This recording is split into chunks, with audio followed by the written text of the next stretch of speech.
Bonjour, Monsieur le Président des Forces démocratiques de libération du Rwanda. Nous avons quelques questions à vous poser en tant que Jambo News. La première question serait, qui êtes-vous? Qu'est-ce que vous visez? Quel est votre but en tant que mouvement politico-militaire? Je m'appelle Byiringiro Victor. Je suis général-major et président ad intérim des FDLR. Les FDLR ont pour but de libérer le pays, le Rwanda, et les Rwandais qui sont sous le joug terrible du régime du FPR Inkotanyi. Alors, nous avons mis en place les FDLR pour d'abord protéger les réfugiés qui étaient sous la menace d'être exterminés par les forces du FPR qui étaient entrées dans le Congo, la RD Congo, où ils avaient donc choisi l'exil. Mais par après, le régime qui s'est montré vraiment très hostile à la population, nous avons décidé de lutter contre ce régime pour le remplacer par un régime démocratique, où chacun Rwandais se sent libre, bénéficier de ses libertés, de ses droits. En résumé, c'est ça. Mais vous comptez libérer le Rwanda.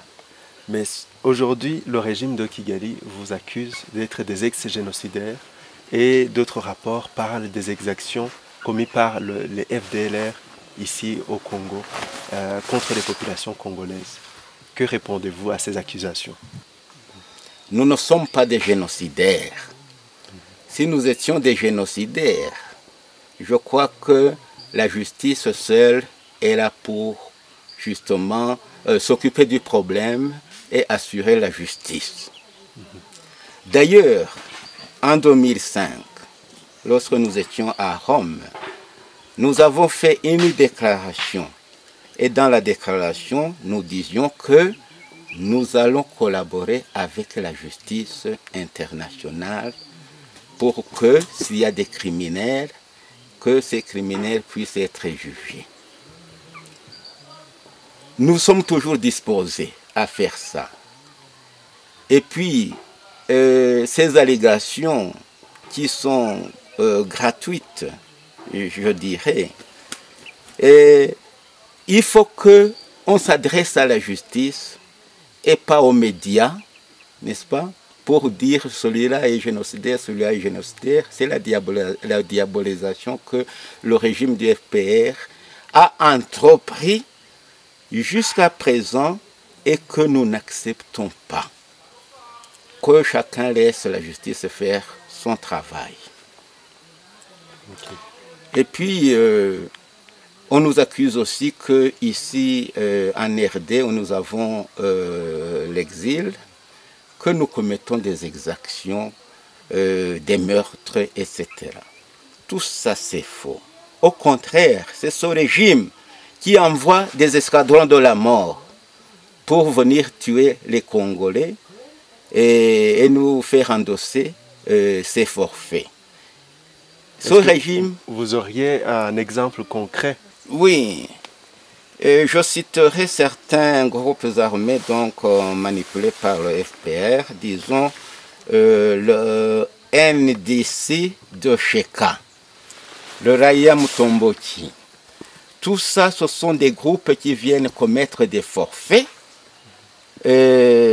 pour les faire endosser aux FDLR.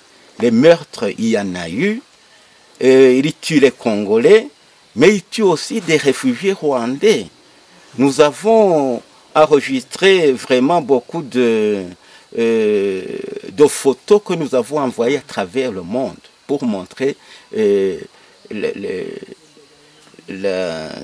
je ne sais pas comment je pourrais appeler ça, mais la barbarie la barbarie de ces groupes qui ont tué nos réfugiés et même les Congolais en les éventrant, en coupant les membres, en faisant toutes sortes de barbaries sur des gens qui étaient leurs victimes. Ça, nous avons vraiment envoyé des photos à travers le monde. Ok. Mais à un certain moment, on a parlé du groupe des FDLR Rasta, qui commettait également des crimes. En tout cas, c'est ce qui était rapporté. C'est un groupe qui fait partie des FDLR, de votre organisation. Est-ce qu'il y en a d'autres groupes comme celui-là? Voilà, Voilà, une bonne question. Ces groupes Rasta, qui ont opéré surtout au sud du Kivu, ces groupes n'appartiennent pas aux FDLR. Ce sont des groupes parce qu'il y a des gens qui parlent le Kinyarwanda et même il y a des Congolais là-dedans. Quand on entend quelqu'un parler le Kinyarwanda, il dit c'est le FDLR, ce sont les FDLR.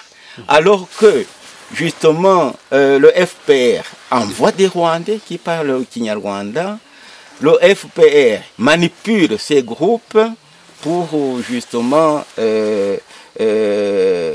qu'ils fassent des exactions et les faire endosser aux FDLR. Ce n'est pas la langue qui fait que on puisse justement qualifier celui-là d'être ceci ou cela. Donc ces groupes n'appartiennent pas aux FDLR. Les FDLR sont une organisation, indivisible. Bien sûr, il y a des groupes qui se sont détachés, disons, des déserteurs, qui se sont détachés des FDLR. Ces gens-là, ils vont constituer leur groupe, mais ces groupes n'ont rien à voir avec les FDLR.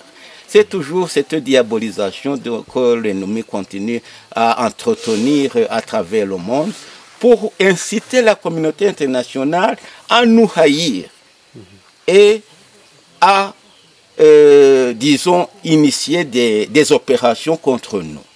Parce que vous savez bien que l'armée du FPR, l'armée congolaise, ont fait des coalitions, des opérations donc conjointes contre les FDLR, et même la communauté internationale, à travers MONUC, du temps où il était encore MONUC et maintenant MONUSCO, ont fait des opérations contre les FDLR. Surtout à travers ces diabolisations, disons, que nous appelons nous des insultes. Ce sont des insultes contre nous. Mais seulement, il faut dire que vraiment les FDLR, c'est une armée, c'est une organisation disciplinée. Les militaires sont disciplinés. Un militaire qui verse dans l'indiscipline, il est puni par nos lois et règlements. Et puis, ceux qui se détachent, ils s'en vont. Ils n'appartiennent plus aux FDLR. D'accord, justement, vous avez parlé des opérations contre les FDLR. Il y en a eu plusieurs, mais vous avez quand même survécu à ces opérations, malgré qu'il y avait beaucoup d'armées qui s'étaient coalisées pour vous neutraliser, vous éradiquer, comme beaucoup le disaient. Mais vous avez résisté. Mais d'où vient cette force de résistance? Comment avez-vous pu survivre de ces différentes opérations? C'est une belle question. Nous avons survécu parce que nous sommes une organisation disciplinée et le côté militaire bien formé. Ce côté militaire, justement, s'il était indiscipliné, il n'aurait pas survécu à ces opérations. Mais je dirais que l'arme principale dans tout cela, c'est la discipline de notre armée. Elle a pu donc protéger la population et elle a pu justement tenir devant ces forces-là, je dirais d'agression, pour se maintenir et continuer son travail de protection de la population et de continuer la résistance jusqu'à présent. Et au niveau de matériel, on peut imaginer qu'il est nécessaire justement de disposer du matériel pour combattre ces forces coalisées. Comment procédez-vous pour obtenir des armes, des munitions, etc. Nous avons des armes simples, des mitrailleuses d'assaut, des armes individuelles, mais seulement la qualité que nous avons, c'est que nous savons les manipuler.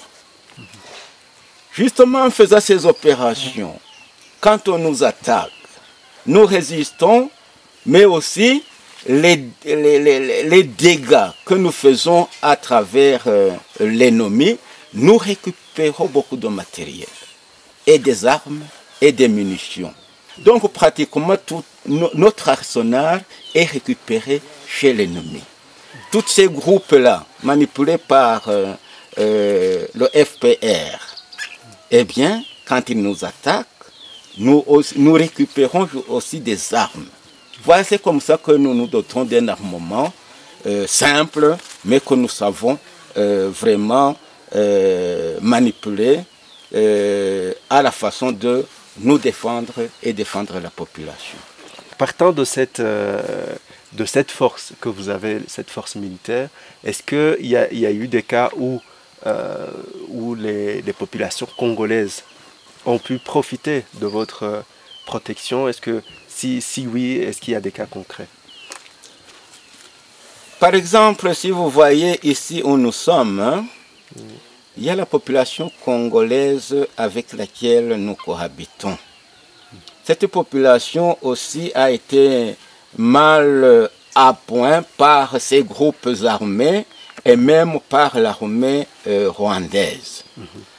Alors, en protégeant notre population réfugiée, nous avons aussi protégé cette population congolaise. Cette population congolaise avec les réfugiés, vraiment, ils cohabitent bien, ils s'aiment, ils s'entraident. Je crois que c'est ça qui fait aussi le motif de notre survie ici au Congo, parce que nous cohabitons bien, nous avons de bonnes relations avec la population congolaise.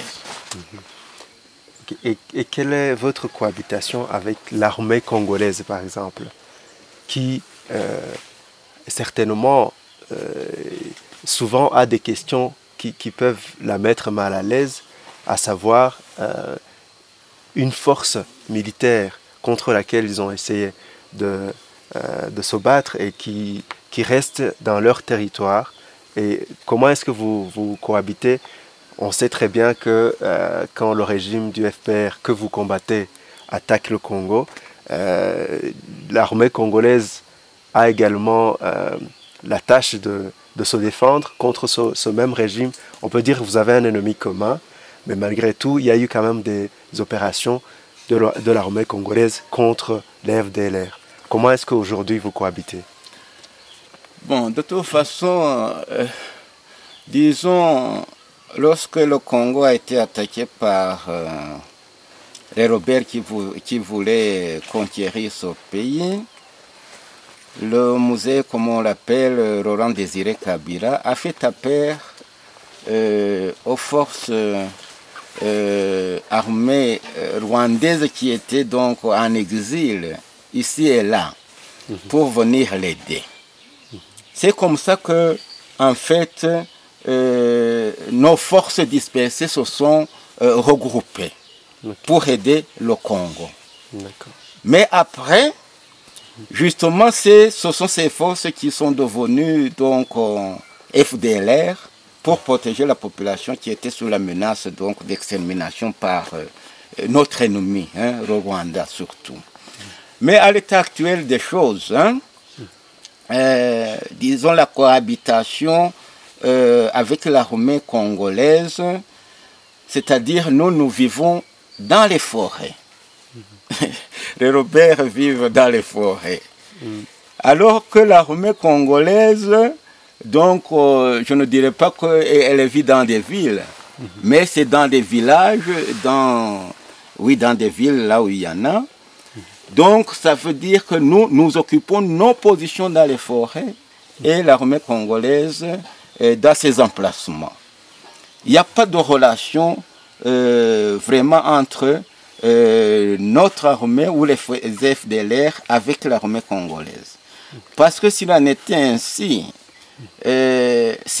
ces opérations coalisées avec le Rwandais, avec le MONUC ou MONUSCO, ce ne sont pas des opérations pour venir nous chatouiller ou bien nous... Hein, c'est pour nous tuer. Donc, nos relations, nous sommes là, ils sont là. Nous nous attendons de retourner dans notre pays. C'est pour cela que nous entreprenons tout un tas d'initiatives pour que, disons, nous puissions quitter ce pays qui nous a quand même abrités. D'ailleurs, auquel nous remercions vraiment beaucoup, et surtout la population congolaise. Mais sinon, il n'y a pas de relation comme telle, parce qu'il y en a qui disent que nous aidons l'armée congolaise à se battre contre l'armée rwandaise. Non, non, ça on ne fait pas, non, non. Passons maintenant à l'actualité. Vous venez juste de faire une opération de dépôt d'armes. Est-ce que vous pourriez nous dire ce que vous espérez, quelle proportion à déposer les armes et qu'est-ce qui se passera si ce que vous espérez ne se passe pas comme vous l'espérez? Voilà. Le fait de déposer les armes volontairement et de fournir donc les militaires dans ce cadre de désarmement. Cette opération a été faite le 30 mai de cette année à Katekou, où nous avons pu remettre 100 armes, toutes catégories confondues, et 105 militaires. Au Sud Kivu, l'opération s'est faite le 9 de ce mois de juin, cette année, où nous avons remis 83 militaires et 83 armes et 234 dépendants. Pourquoi cette opération? Eh bien, nous avons toujours fait des initiatives de paix. Parce que la guerre, si on fait l'évaluation, a fait beaucoup de dégâts. Nous avons enregistré beaucoup de morts, beaucoup de Rwandais morts. Alors nous, les FDLR, nous avons dit, on ne peut pas continuer comme ça. Oui, nous avons la mission de libérer le pays et le Rwandais, mais il y a moyen de passer par une voie pacifique,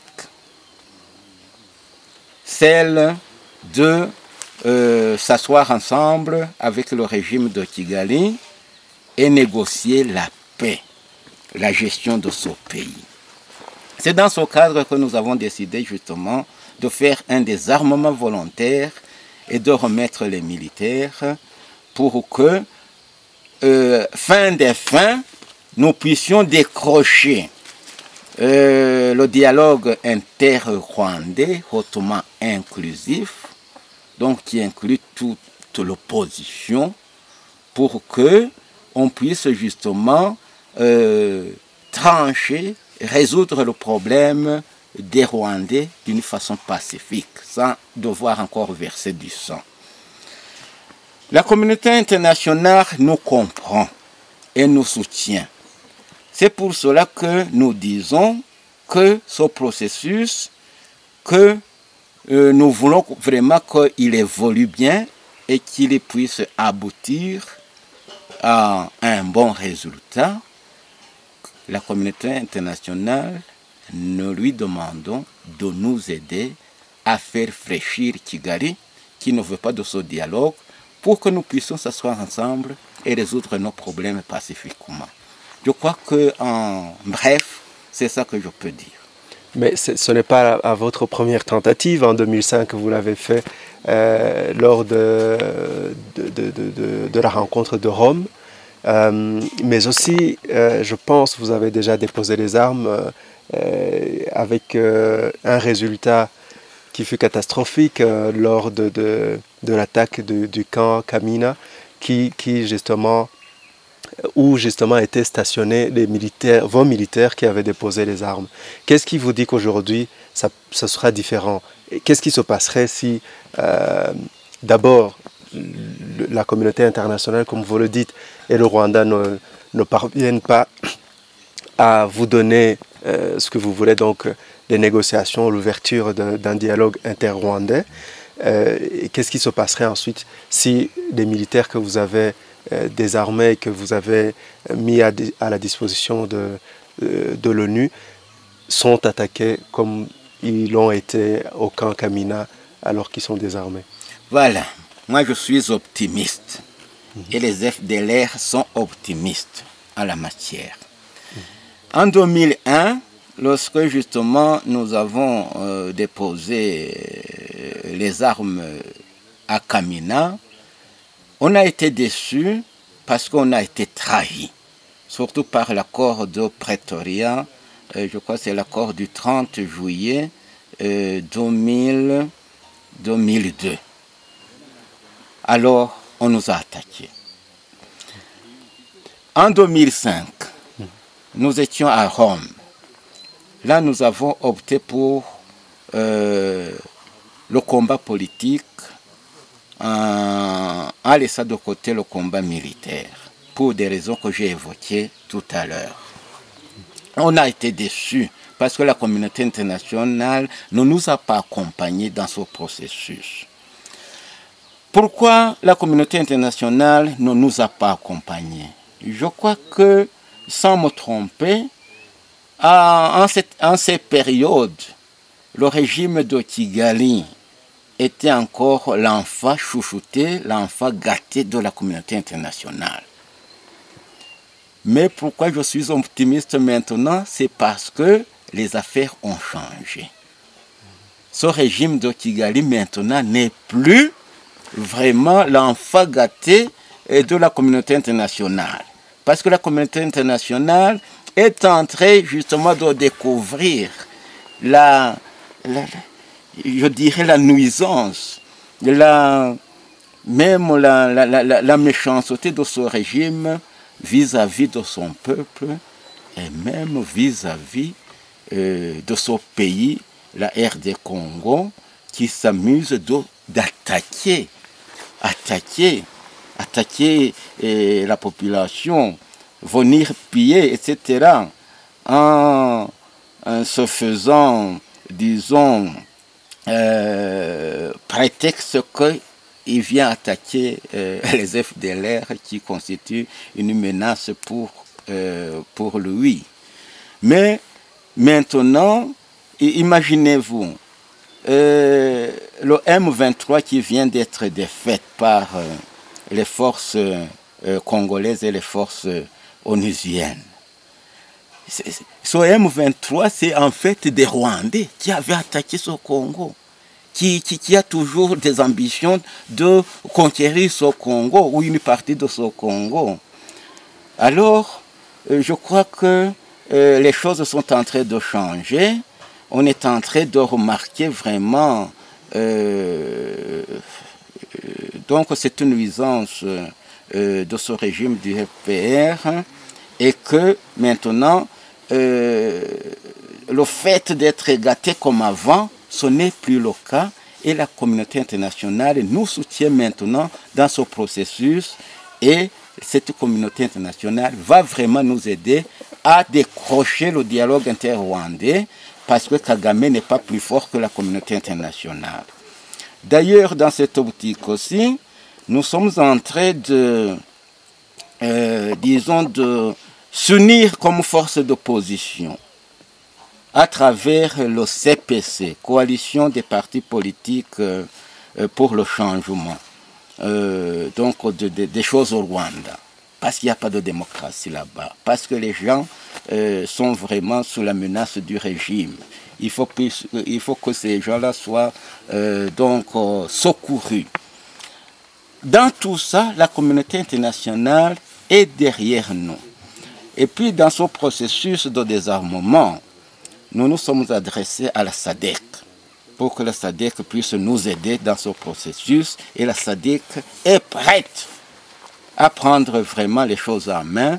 Et c'est pour cela que moi, nous les FDLR, nous avons la conviction, nous sommes optimistes à l'aboutissement heureux du processus de désarmement.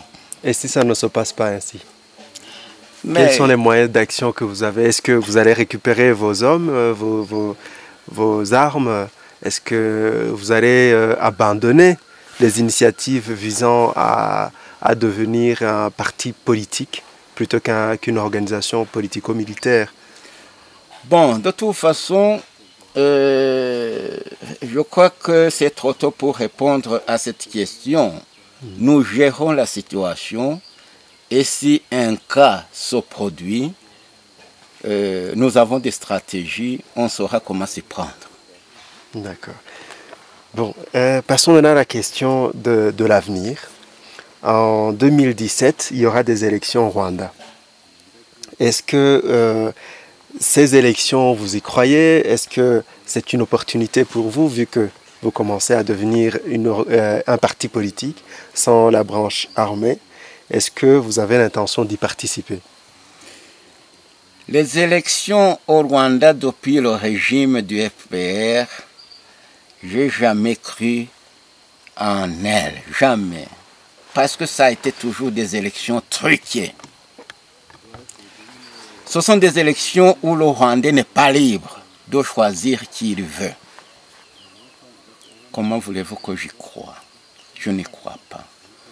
Donc justement, c'est pour cela que nous entreprenons des actions de faire changer les choses, surtout à travers cette coalition dont je viens de parler, pour que justement la démocratie puisse vraiment s'installer au Rwanda, pour que chaque Rwandais puisse jouir de ses libertés.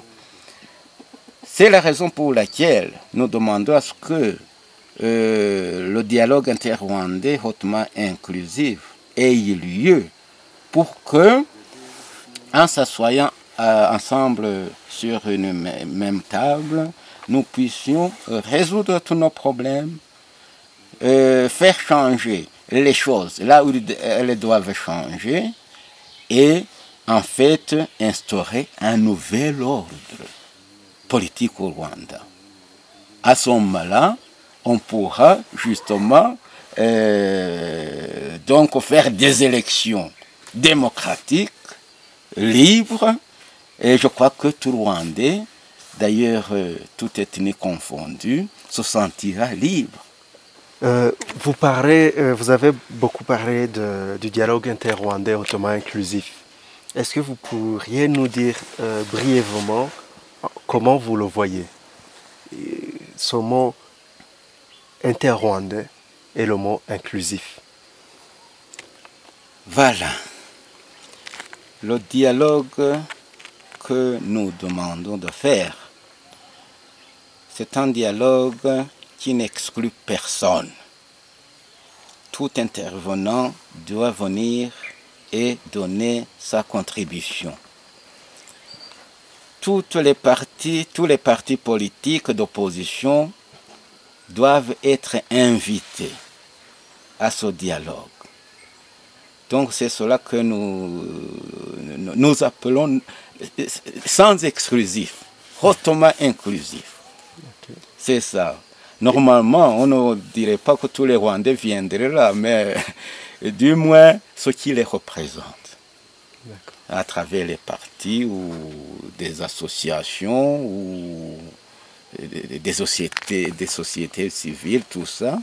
Donc se réunir ensemble pour trancher le problème rwandais. Ok.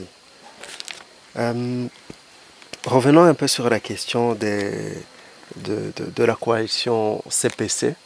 peut-être pas sur la coalition elle-même, mais savoir comment vous vous positionnez dans l'environnement actuel des partis politiques, de multiples partis politiques d'opposition au régime rwandais.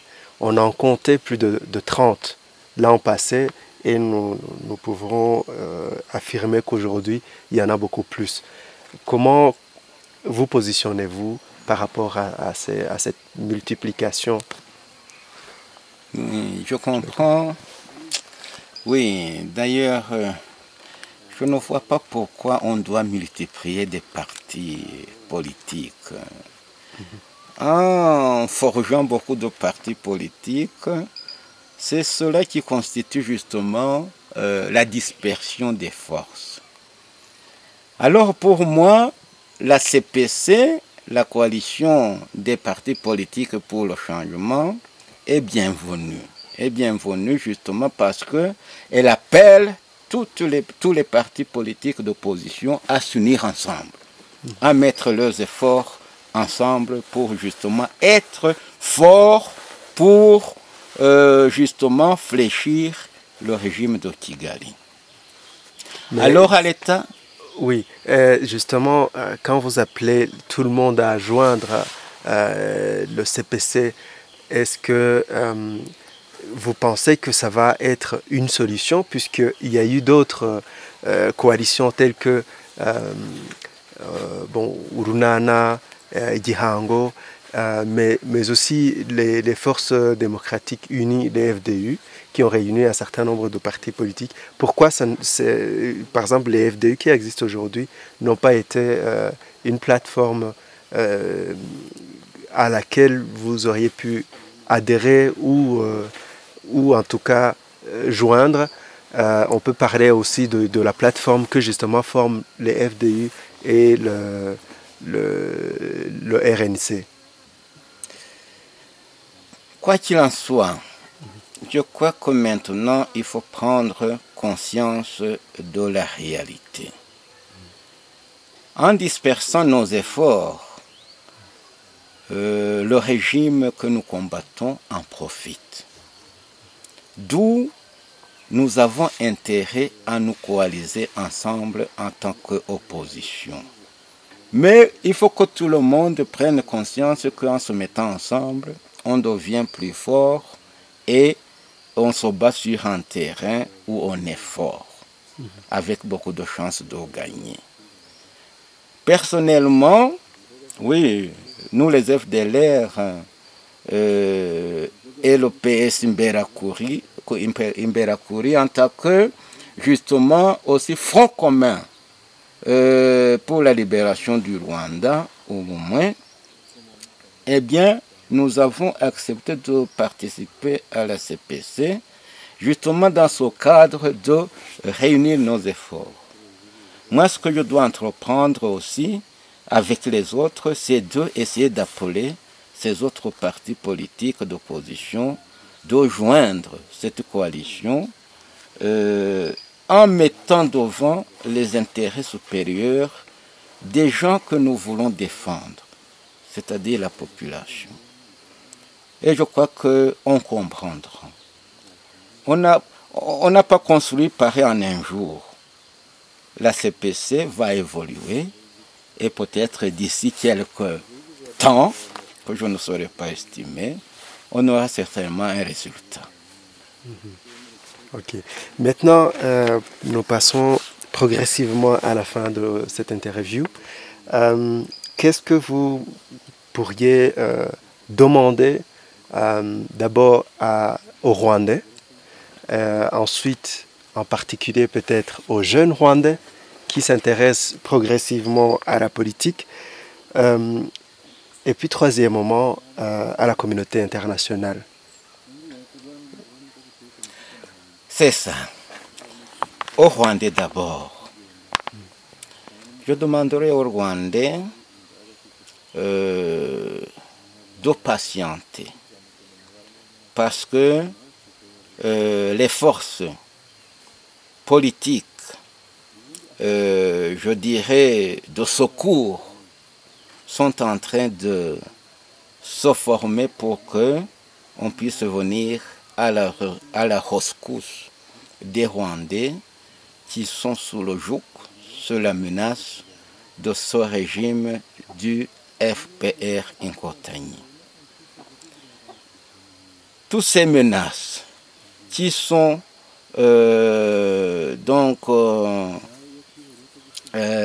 prononcées par le président Kagame, qui s'en prend aux réfugiés, à l'opposition. Je crois qu'il a prononcé ça le 12 janvier dernier, alors qu'il était au déjeuner de prière, comme on l'a dit. Au lieu de prier Dieu, de lui remercier pour l'avoir mis sur le fauteuil présidentiel, il a lancé des menaces de tuer les opposants. Ça, c'est quand même... c'est terrible. Moi, je n'ai pas compris de la part d'un président. Et puis, je crois le 5 juin dernier, il a encore répété ces menaces en disant qu'il va tirer à bon portant à n'importe qui n'est pas sur la même longueur que lui. Vraiment, c'est terrible pour un président. Je demande aux Rwandais d'être patients, parce que d'ici peu, il y aura vraiment un secours d'une façon, disons, pacifique. On ne va plus recourir aux armes et que les choses changent dans le pays à la satisfaction de tout le monde. Aussi bien pour les Tutsis, aussi bien pour les Hutus, aussi bien pour les Trois. Sinon, concernant les jeunes, je demande aux jeunes de prendre conscience de